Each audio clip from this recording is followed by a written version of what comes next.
पूजा, इस बार हमारी आलू की फसल बहुत अच्छी हुई है। देखना, इस बार हमारी अच्छी कमाई होगी। मैं तो ये बात तभी मानूंगी जब आप मेरे गिरवी रखे हुए जेवर छुड़वा लोगे, जो आपने उस जमीन को खरीदने के लिए सुनार के पास गिरवी रखे थे। तुम चिंता मत करो पूजा, अब जल्दी ही सब कुछ ठीक हो जाएगा।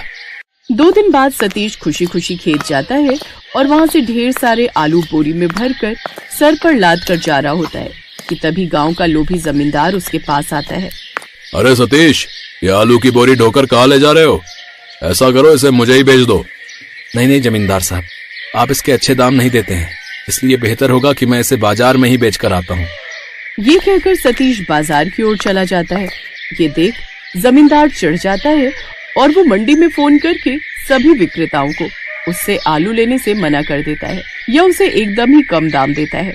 सारी मंडी घूमने के बाद उदास सतीश घर की ओर लौटने लगता है। एक बार जमींदार के पास जाकर देखता हूँ। वो जमींदार को वो आलू बेचने चला जाता है। ना बाबा ना, अब मुझे तेरा ये आलू नहीं चाहिए, अब मैंने मन बदल लिया है। ऐसा मत कहिए जमींदार साहब, मैं आपके पास बड़ी उम्मीद से आया हूँ। ठीक है, लेकिन अब मैं आधे दाम पर आलू खरीदूंगा, बोल मंजूर है? ये सुनकर सतीश का मन उदास हो जाता है और बिना आलू बेचे ही अपने घर आ जाता है। वो घर आकर सारी बात अपनी पत्नी को बताता है। वो सब बताते बताते उसकी आंखों में आंसू आ जाते हैं। आप ऐसे कैसे हार मान सकते हैं जी? आप तो बड़े हिम्मत वाले हैं। आप तो हमेशा मुझे दिलासा देते हैं, लेकिन अगर आज आप खुद ही टूट जाएंगे, यूं रोने बैठ जाएंगे तो कैसे चलेगा? तो तुम ही बताओ पूजा, मैं क्या करूं? बाजार में कोई मेरे आलू खरीदने को तैयार नहीं है और जमींदार उसके आधे दाम दे रहा है। मेरी तो सारी मेहनत खराब चली जाएगी। ऐसे कैसे खराब चली जाएगी? अगर कोई आलू नहीं खरीद रहा तो कोई बात नहीं, आलू की कोई भी चीज बनाकर बेचेंगे, तब तो लोगों को खरीदना ही पड़ेगा ना। लेकिन हम ऐसा क्या बना सकते हैं? हाँ, मिल गया आइडिया। क्यों ना हम आलू के पराठे बनाकर बेचें? हाँ, मैं कल से ही आलू के पराठे बनाकर बेचूंगा। अगले दिन सतीश अपने पास जमा किए हुए पैसों से एक ठेला खरीदता है और उस पर आलू के पराठे बनाकर बेचने लगता है। लेकिन उसके आलू के पराठों में न महक थी और न ही स्वाद। फिर एक औरत उसके ठेले पर आती है। क्या लिखा है? सिर्फ 20 रुपए में आलू के पराठे। भाई साहब, जरा आलू के पराठे की एक प्लेट तो लगाना। जी बस अभी लगाता हूँ बहन जी। सतीश जैसे ही उसे आलू के पराठे बनाकर देता है तो उसे खाकर वो कहती है, बताओ भला, ये भी कोई आलू के पराठे हैं? इससे अच्छे पराठे तो मेरी सास बना लेती है। इससे अच्छा तो मैं आलू की चाट ही खा लेती। बेकार में मेरे पैसे बर्बाद किए। भैया, मैं तो आपको यही सलाह दूंगी कि आप ये आलू के पराठे बेचना बंद कर दो, ये आपके बस की बात नहीं है। ये कहकर वो औरत वहाँ से चली जाती है। सतीश को उसकी बात बड़ी बुरी लगती है, लेकिन अब जो भी ग्राहक उसके पास आता, उनमें से किसी को भी उसके हाथ के बने हुए पराठे पसंद ही नहीं आते। छी छी, ये भी कोई पराठे? अरे इससे अच्छे पराठे तो मेरी 15 साल की बेटी बना लेती है। ये रहे तेरे पराठे, खुद ही खा, मैं नहीं देने वाला तुझे कोई पैसे वैसे, समझा? ये कहकर ग्राहक उसकी दुकान से जाने लगते हैं। सतीश उदास मन से घर आ जाता है और पूजा को सारी बात बताता है। अरे आप भी ना, कुछ बेचने से पहले चक्कर तो देख लीजिए कि कैसा बना है। चलो कोई बात नहीं। वैसे उस औरत ने जाते जाते आपको एक तरकीब बता दी है। आप आलू की चाट का ठेला लगा लीजिए। आपके पास सामान तो सारा ही रखा है, तेल मसाले सब तो है। पूजा की ये बात सतीश को भी जच जाती है और अगले दिन से वो बाजार में आलू चाट का ठेला लगाता है।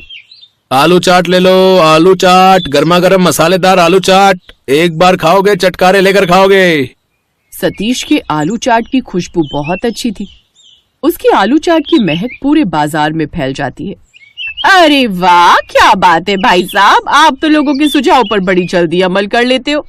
कल ही आपको आलू चाट का सुझाव दिया और आज आपने ठेला लगा भी लिया। चलो आज तुम्हारी ये आलू चाट भी खाकर देखते हैं। लगा दो मेरे लिए भी एक प्लेट। लेकिन हाँ, पहले ही कह देती हूँ, अगर मुझे आपकी आलू चाट पसंद नहीं आई तो मैं आपको पैसे नहीं दूंगी। हाँ।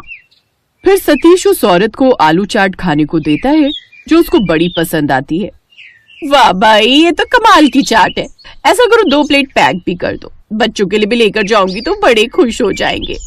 वो औरत उसे पैसे देकर वहां से चली जाती है। अब उसके पास और भी ग्राहक आने लगते हैं। वो बाजार में 30 रुपए में आलू चाट बेचता है, जबकि बाकी जगह 50 रुपए की चाट बिकती थी। 30 रुपए में स्वादिष्ट आलू चाट ग्राहकों को बड़ी पसंद आती है। पहले ही दिन उसकी अच्छी कमाई होने लगती है। उधर जब ये बात जमींदार के कानों में पड़ती है तो वो उससे जलने लग जाता है।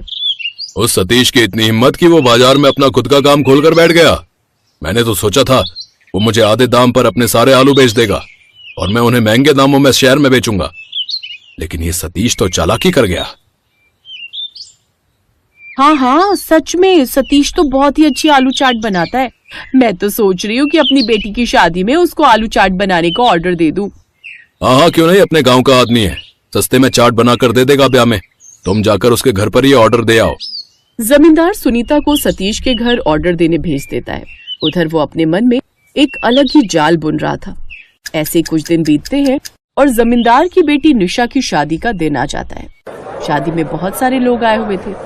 शादी में तरह तरह के खाने के व्यंजन थे। सतीश भी पूरी मेहनत और लगन से अपनी चाट का स्टॉल लगा लेता है। सब लोग उसकी आलू चाट बड़ा स्वाद लेकर खा रहे थे। अरे ये आदमी आलू चाट खिला रहा है या जमाल गोटा?